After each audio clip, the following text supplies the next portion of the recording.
ప్రభుత్వం నుంచి రాష్ట్ర ముఖ్యమంత్రిగా శ్రీ నారా చంద్రబాబు నాయుడు గారు పట్టు వస్త్రాలతో స్వామికి సమర్పించుకోవడానికి అనుమతిని ప్రసాదించమని స్వామివారిని వాళ్ళు వేడుకొని 4వ తారీఖున ప్రారంభమయ్యేటువంటి శ్రీవారి బ్రహ్మోత్సవాలకి ఈ రాష్ట్ర ముఖ్యమంత్రిగా శ్రీ చంద్రబాబు నాయుడు గారు స్వామివారికి పట్టు వస్త్రాలని సాంప్రదాయబద్ధంగా ఆగమ శాస్త్ర ప్రకారం పవిత్రమైనటువంటి కార్యక్రమంలో వారు పాల్గొనడం జరుగుతుంది.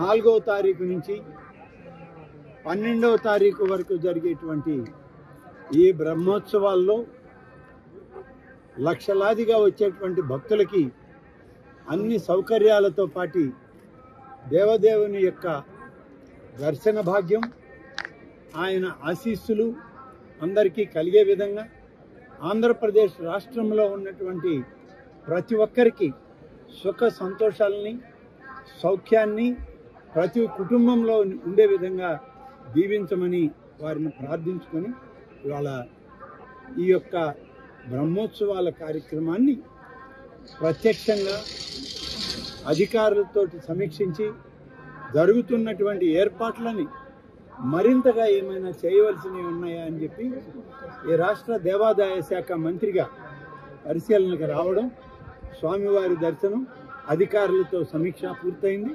తప్పకుండా స్వామివారి యొక్క ఆశీస్సులు సంపూర్ణంగా హైందవ సమాజం మీద ఉంటుందని చెప్పి ప్రగాఢమైన విశ్వాసంతో ఇవాళ దేవదేవుని దర్శించుకోవడం జరిగింది. అది పూర్తయింది.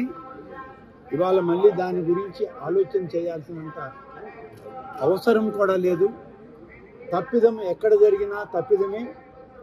ఆ తప్పిదాన్ని మరి చెవులతో వినినా, కళ్ళతో చూసినా, మాటలతో మాట్లాడినా అది కొంత అనష్టానికి దారితీస్తుందనే ఉద్దేశంతోనే 4 రోజుల పాటు అధికార యంత్రాంగంతో స్వయంగా రాష్ట్ర ముఖ్యమంత్రి గారు, మంత్రివర్గ సభ్యులు అధికారులతో సమీక్ష చేసిన తర్వాత ఈ తిరుమల ఆలయం యొక్క ఎగ్జిక్యూటివ్ అధికారి అయినటువంటి శ్యామలరావు గారు, అలాగే అదనపు ఎగ్జిక్యూటివ్ అధికారి అయినటువంటి వెంకయ్య చౌదరి గారు అందరితోటి ఇతర అధికారులతో మాట్లాడి ఉన్నటువంటి నివేదికలను ఆధారం చేసుకొని ముఖ్యమంత్రి గారు ఇప్పటికే సిట్ని వేయడం జరిగింది.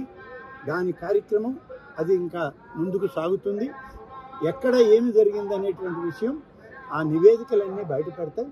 ఇవాళ రాబోయేటువంటి బ్రహ్మోత్సవాల మీదే మా దృష్టి తప్ప ఈ జరిగినటువంటి చిన్న అపవిత్ర కార్యక్రమాన్ని నేను పవిత్రమైనటువంటి ఆలోచనతో ఆగమ పండితుల యొక్క నివేదికలతోటి, వారి సూచనలతోటి నిన్ననే మహాశాంతి యాగం చేయడం జరిగింది, శుద్ధి చేయడం జరిగింది. అన్ని రకాలుగా పవిత్రోత్సవాలను గతంలో చేశాం. మనం చెవులతో విన్నాం కాబట్టి తిరిగి మళ్ళీ శాంతి హోమాలు చేసి బ్రహ్మోత్సవాలకి అంకురార్పణ చేస్తున్నాం. కాబట్టి అన్నీ సజావుగా సాగుతాయి.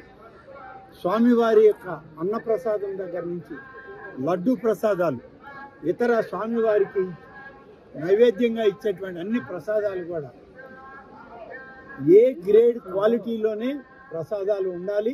ఏ ఒక్కదానిలో కూడా తేడా ఉన్నా కూడా ఉపేక్షించమనేటువంటి విషయం ముఖ్యమంత్రి గారు ఇవాళకి ఇప్పటికే స్పష్టం చేయడం జరిగింది. అదేవిధంగా అధికార యంత్రాంగం కూడా ఇక్కడ పనిచేయడం. ఎలాంటి అపవిత్ర కార్యక్రమాన్ని తిరుమలలో జరగనివ్వం. జరుగుతుంటే మేము ఉపేక్షించము.